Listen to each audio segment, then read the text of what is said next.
Umune mundi nuane dalone asho da ka ba ya mekwu no huma o ejimaka no no huma dịka ka nsi agwakarị ụnụ afa mbụ nwodenim Ngozi Echukwuka onye Ubuluku kemgbe benya anọ bụ Enuani Cultural Forum tata ewochiri m ụnụ onye ọbịa onye ọ bụ na Enuani dọ mana onye ọbịa ka ọ bụ na Enuani Cultural Forum nke izeme na anyị ka ahụcha anya bụ ọnwụ mana ọ ga-eso anyị n'ọnụ anyị bụ Enuani Cultural Forum tata afa bụ biko gwa ya afa.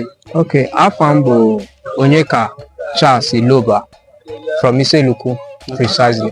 Ọ dị mma ọ sị n'afọ a bụ Onyeka Charles Iloba onye Iseluku ka ọ bụ onye one Idumuka ịbụ n'Iseluku? Ute anyị bụ ndị Ute nse. Biko nye nji kpọchọ Iseluku bụ maka na esemokwu bịa dị na soshal midia ndị mmadụ na-ekwuzi n'Iseluku abụzi na ofu n'ime anyị dịka ndị Enuani abụ na ewe ndị Igbo na ndị Benin kwa bụ na-esi wee anidu bịa bụ obodo bịa biri abasị na ma chọchọ Iseluku mọdụ be na-anọ ya gbaa na ya afa na mena adị ka ekwu nene nye ọbụla gbasa nye na ya ka ekwu tata ọjụ nene ma ajụ gba ajụ nene eme nye ọbụla anyị jọs nọ na ịkpa bụ na a ga-ahụ ke njụka bụ naanị ka ise si dị ka ọ gwa m ka o si dị naanị ka obodo ni bụ Iseluku si dị dekwa esi bịa afa na wani bụ ise ka ọ pụcha nye nwere ike kọwa na anyị gwa dịka onye dị mmadụ na ya bụ obodo bụ ise mbụ inwekwa ike sụọ n'oyibo ya sụọ ọ ndị dị nwere ike sụ n'oyibo sụọ nọ n'ọnụ ise achọkwa na anụ ịbịa asụ ise.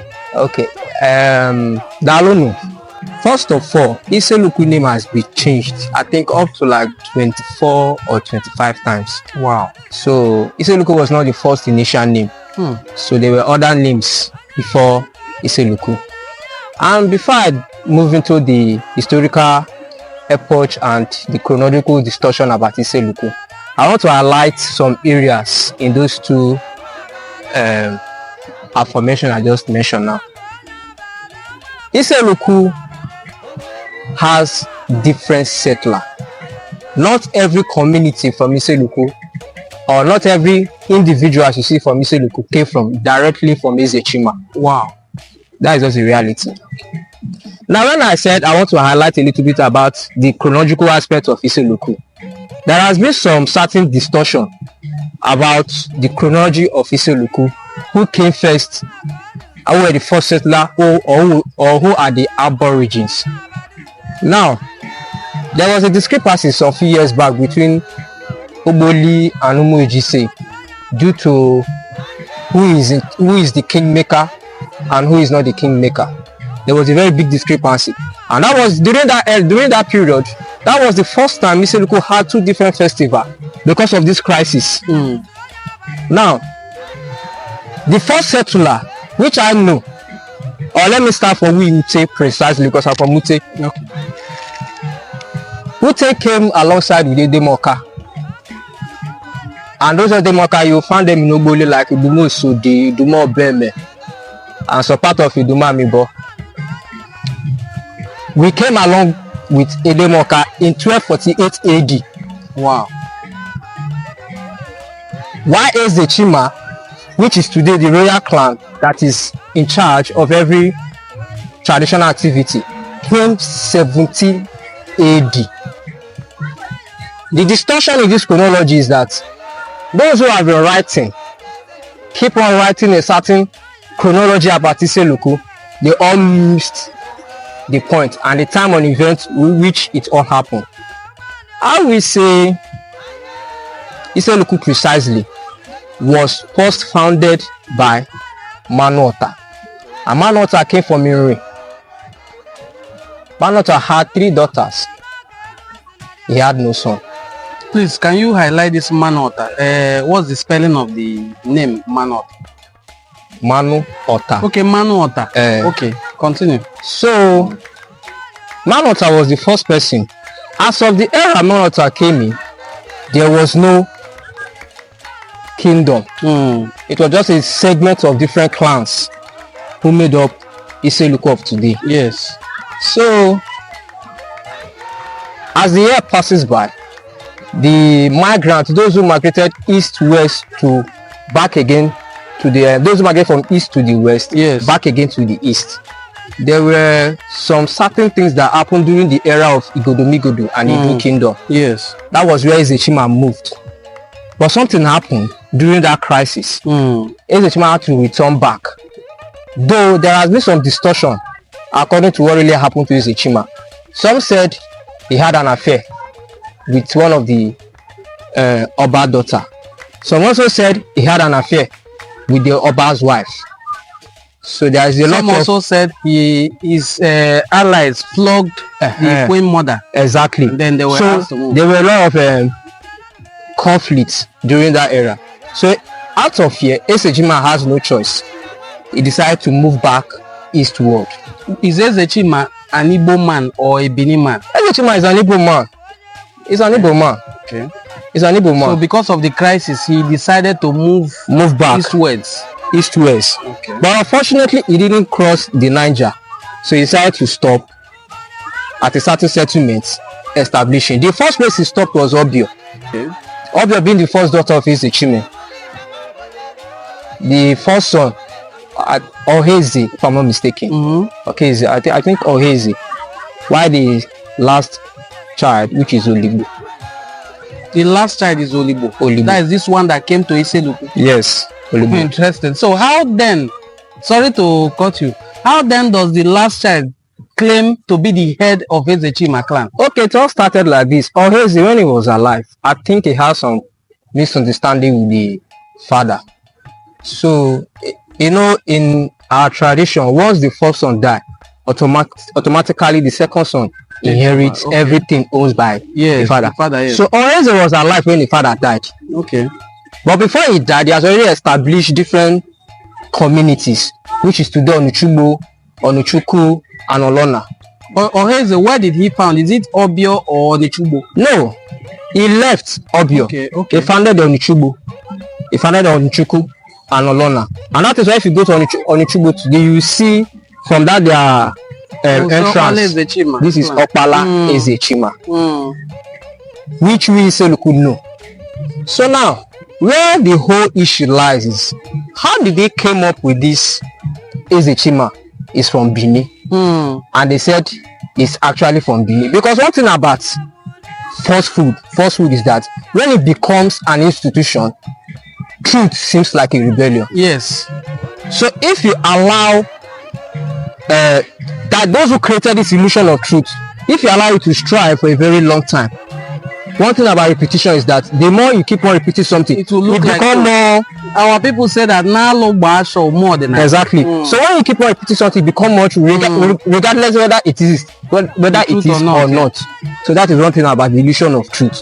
So over the years, people have been writing distortion about Iseluku and changing some of the chronological aspects, which has to do with the time and sequence which things happened. It happened, yes. Back then. So what you have established here is that, first of all, somebody was already well settled. He was well settled in Iseluku. Place called Iseluku today. Exactly. And that person is from Uri. He's from Uri, Manota. And that Manota lived in Obori. Yes. Now, in later years, this was in 12th century you are talking about. 1248 AD. But that in the 17th century, 70 AD. 17th century AD, Ezechima, who is an Igbo man, had a problem in Benin where he was a chief, right? Exactly. And then he decided to move back home eastwards. Yes, exactly. It was on his way that he stopped at Obio, as you said. Exactly. And then the first son, Ohezi, who also went ahead to found other communities like Onichugbo, Obompa, and the rest Ezechima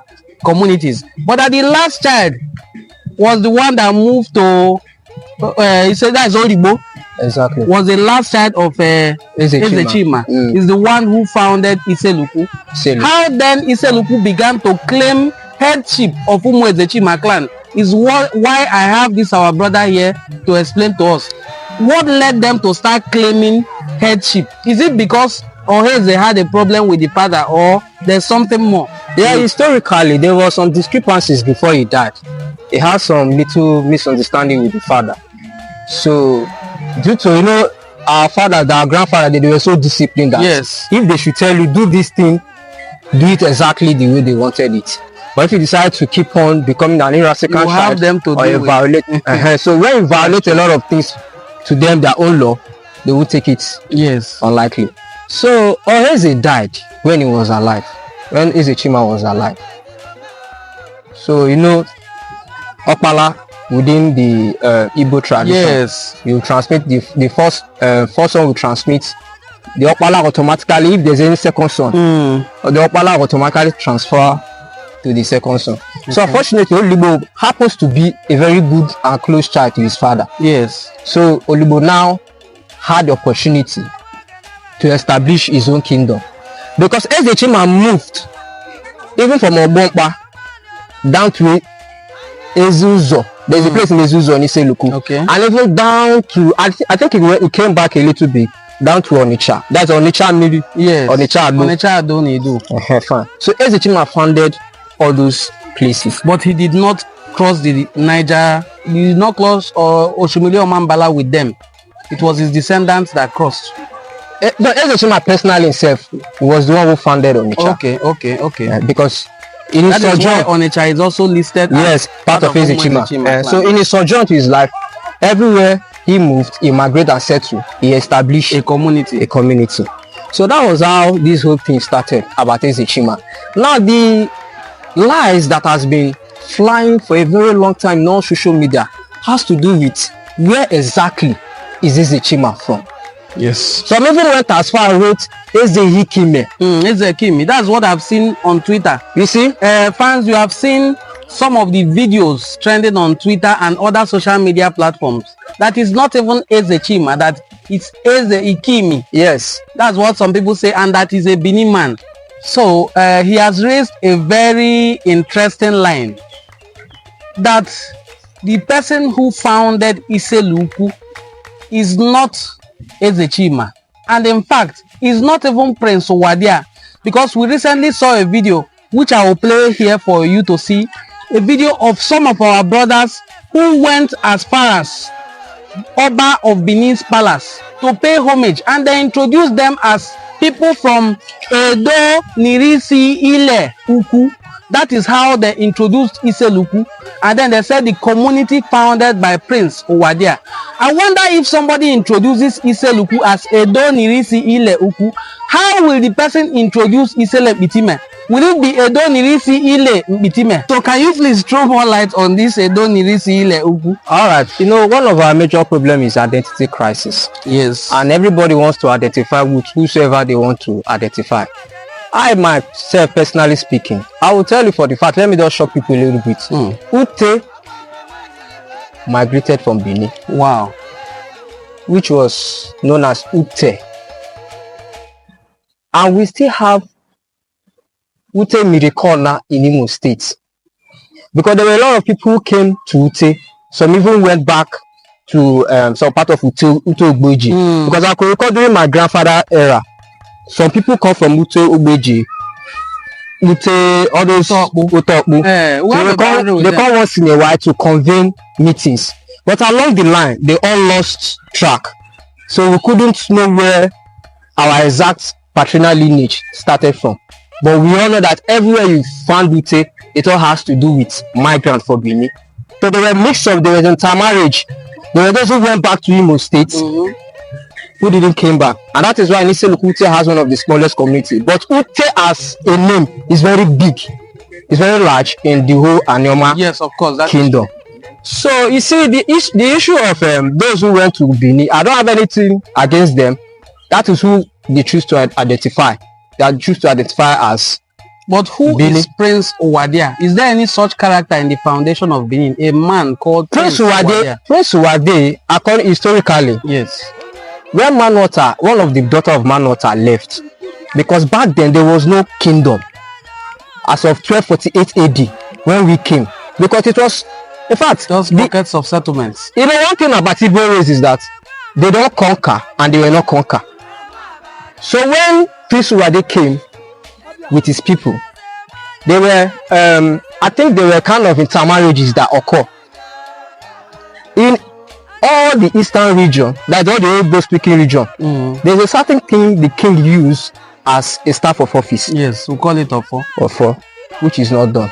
in any of which the Benin entirely don't They use. don't use. No, they don't. You understand? So how did the Ofo, because Prince Uwade never came with Ofo. Yes. Someone gave the Ofo out, and the Ofo left Oboli precisely from the clan due to these discrepancies between Manota and his brother, because his younger brother knew quite well Manota had no male child, so he was just conspiring, looking for a means to overthrow Manota. So Manota had to just present that offer to one of his daughters, I think the elder daughter, if I'm not mistaken, that whosoever you marry shall automatically become the king. Fortunately, when she left, the family she eventually found herself has a lot to do with the Prince Uwade family. So that was how the intermarriage happened, and he presented The offer. the offer.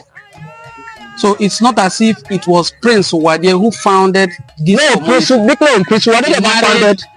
never founded. He married the daughter of Manota. Yes, I And think Manota is an Igbo man. Manota, because historically, Manota, their era influenced what we speak today as, let me just say, Igbo kind of. Yes, it's a Enuani. Igbo language. Yes. Fine. You don't found a community and your language goes into extinction. Okay, that's true. And what identifies people has to do with culture and religion. And you can see closeness of between Cultural we, relationship. yes, cultural relationship between we You and have the highlighted Easterners. one now to be the use of ofo in your traditional Yes. leadership system. Exactly. Does the Obi of Iseluku still use ofo? He still is awful. Okay, but because the Benin are saying they are the owners of Ada and Eben. So while the Obi uses Ada and Eben, he still uses his ofo. Which Exactly. one is more significant, the Ada and Eben and ofo? Between these three items, which one is most significant? Historically, both were significant, but as the year passes by, for a very long time, if you have observed how the king has been moving, Yes. most of the times he moved with the Ada a lot and the Eben, as you yes. mentioned. But Ofo is the major thing the king uses as part of his authority Okay. in his palace. He uses that Ofo a lot. It is the offer that even carries spiritual Exactly. authority and power, because it is the offer that you can ask somebody to swear by. I don't think Exactly. anybody swears by Ada or No, by no, no, Eben, no. but you can be asked to swear by the offer, Yes. and the person will be scared. What about your market days? Do you do the normal 4 Igbo market It's days normal for Igbo market days. Yes, and the circumcision to the Omugwo? exactly. So all the things that Igbos of the Eastern Niger do, the same things are done in Iseluku, which is a Western Niger Igbo speaking community, as Exactly. it was described. So what then is the reason why somebody will come to the internet to say that this community is not an Igbo community? I just said it now. I just made the revelation that I myself, personally speaking, historically, we all came from Benin, Okay, from Anidu. from Anidu. Yes. That was the era. And how will I put it? From Anidu, I think during the Igbo, Igodomigodo, yes. we came with Edemoka 1248 AD, Okay. and we met Manota. So there were some people we came along with, which you will find them in Oboli, like Idumo Sodi, Idumo Beme, and some part of Iduma Mibo. These people they call Idumu Inei, who are they? Idumene are also part of Ezechima relations, Okay. those who came back with him. There were other Benin people who also came along with him as of during the era of crisis, because there were a lot of atrocities and things those who came back alongside With him, him, yes. those who fled. Because of him, maybe because they are associated with him. Yes. If they had stayed back, they will pay for his sins. A lot of people came alongside with Ezechima when he was coming back. So Olibo first son, which is Ogbowele, has a lot in common. In fact, we reference them as the first son of Olibo. Yes, That's Ogbowele. Ogbowele. As the first son of Olibo. yes, as the first Interesting. son of Olibo. But back then, there were some crises that happened, and that crisis led to a certain point that some parts of Ogbowele left Iseluku and established Iselekpitime today. That is why if you go to Iselekpitime, one of the largest quarter is Ogbowele. Okay. Though there were other migrants who came as well, they all lived side by side. So be the first one. Question you should be asking yourself, how come if you say Prince Owade founded Iseluku and we don't speak Benin, we don't understand Benin? And the names, are there elements of Benin names? Yes, during that era there were. Can you think of any now? I can't. Let me give you an instance. Give me. My great grandfather, Adegu. Okay. You see the name Adegu. Adegu. Yes. He was known as Adegu Birikanko. Okay. Because he was the chief warrior during the Ekumeko War. So he fought alongside Obiebune there. So it was very, very fierce. Until Obiebune stopped fighting with us, because record has it that it was Obiebune who sent a message to Reverend Father Zappa in Asaba to say, I have heard what you did, what the soldiers of God did in Asaba. Please let it not be carried out in Iseluku. He was among the first set of people that are indigenous collaborators during the Ekumeko War. But let us not drift. Let me read this historical account for you. It is from Professor Emmanuel Nwafo Mod, a professor of history at Delta State University, Abraka. He wrote about Ezechima. The Ezechima account comes in various forms. Each of the communities that make up the Ezechima clan has its own version, but some points are common to all. The groups tend to agree that they were led out of Benin by Ezechima, that is King Chima, during the reign of Obaisige, that is in the early 16th century. They, however, disagree on the cause of their flight. One version recorded by Okpono associates the flight with an unsuccessful bid for the Benin throne by Princess Edelayo. The account claims that she was married to Ezechima and could not accede to the throne because she was in her menses. She assumed the title Eze, king, and being Chima's wife, the names Eze and Chima, that is Eze and Chima, shortened to Ezechima, were used to refer to Princess Adelayo and her husband Chima. Thus, the king, according to this version, refers to Princess Adelayo, while the event is said to have occurred before Esigi acceded to power. Benin sources, as recorded by Eyareba, however, mention Princess Adelayo in relation to events preceding Oba Oluwa's ascension to the throne, that is in the last quarter of the 15th century. This account, however, is silent on Ezechima episode. Besides, the Eze title is not known to the Benin, but instead is peculiar to Igbo language and political culture. Chima is the shortened version, but you have seen from the Benin versions of the story and from the Igbo version and from historical accounts that Eze Chima, as you have just said, is not a Benin man but an Igbo man who was in Benin, had misunderstanding with the Oba and then moved eastwards back home. And in company of that Ezechima were people like the people who founded Idumuine. So it's interesting to know, and I want to thank our brother for bringing us these historical accounts. There are names you mentioned here, I've never heard them before. I am from Obuluku, a neighboring community to Iseluku. The first king we can remember of Iseluku, I don't even know if he was a king, was Obioribo. As an Obuluku person, I am from Obuluku.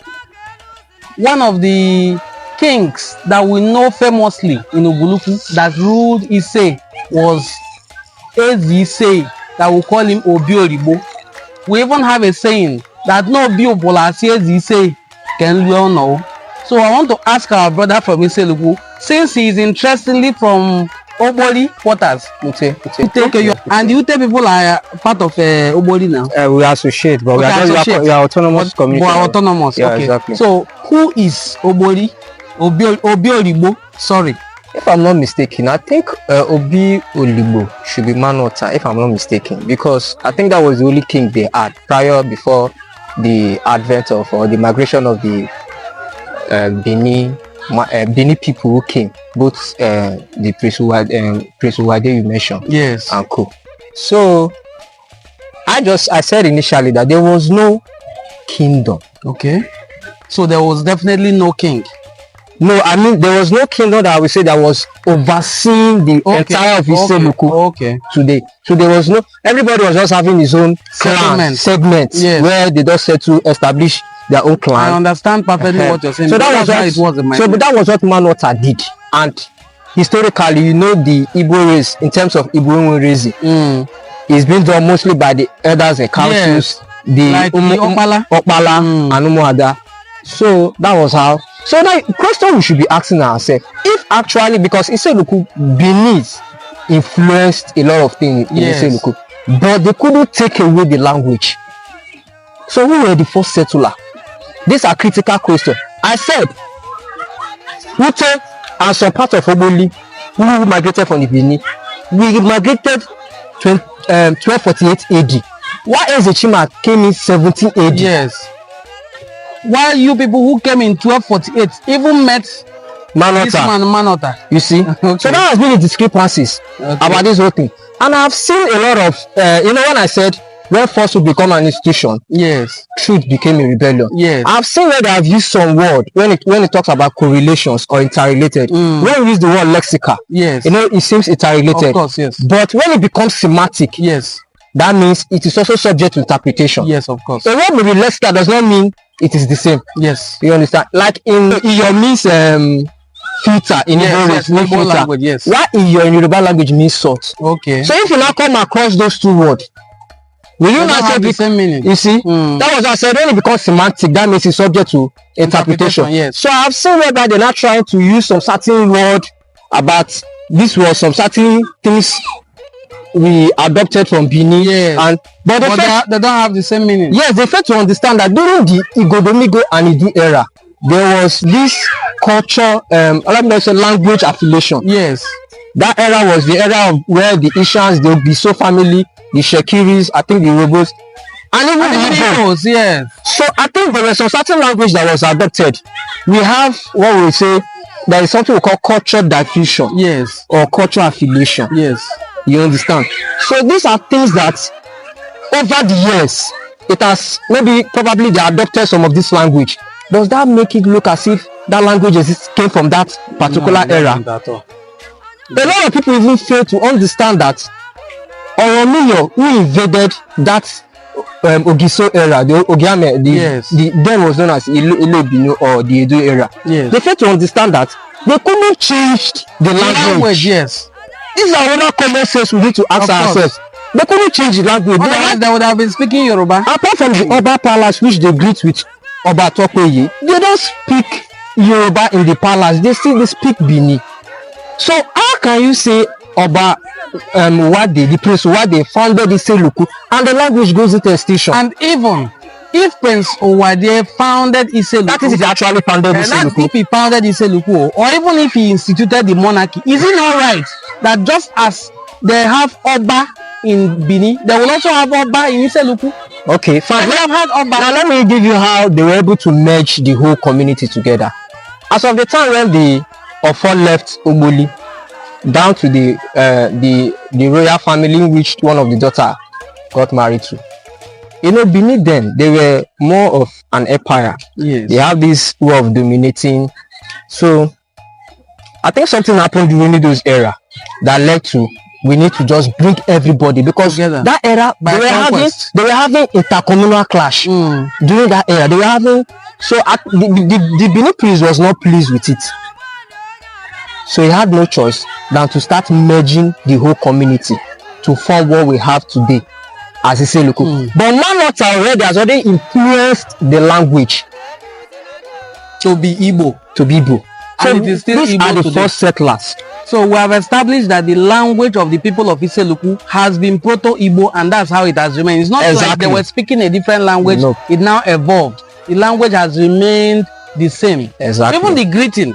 If he had instituted the monarchy in Iseluku, they would have also been saying Obi Atope Ise. Exactly. Or they will be doing it like this. But we still greet the Obi Agu, just like they greet other Obi in Enuane. My Obi is greeted Obiago, and we still call the Obi Abogidi, which is an Igbo word. I've described what Ogidi is. That Ogidi is like a pillar in Igbo land. Let me even shock you a little bit. You see, in each quarter in Iseluku, we have 9 quarter that made up Iseluku. 9. Yes.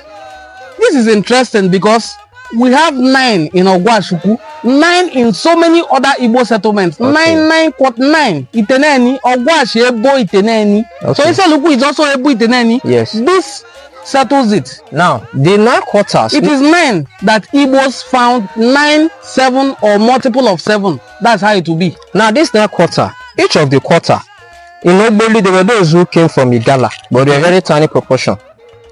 Some came from Benin. Yes. While the Igbo who were already there, the same thing you found in other quarter. Is it possible for you to list these 9 quarters? Yeah, the 9 quarters is, let me just start with Ogboli. Yes. Ute. Yes. Ukpa. Yes. Ogbowele. Yes. Idumaba. Yes. Idumini. Yes. Ogbenti. Yes. Ishepe. Yes. Ogbofo.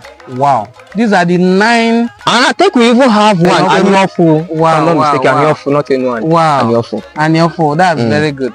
Anyofu also even explains itself that it was founded newly. In my place, we have such place. We call it Obofo. When a quarter moves away, a lineage or family in a quarter moves away to go and found a new place, they will call it Obofo or Anyofu. It has been a pleasure talking with our brother here, and I would like us to really have time to have this conversation once again.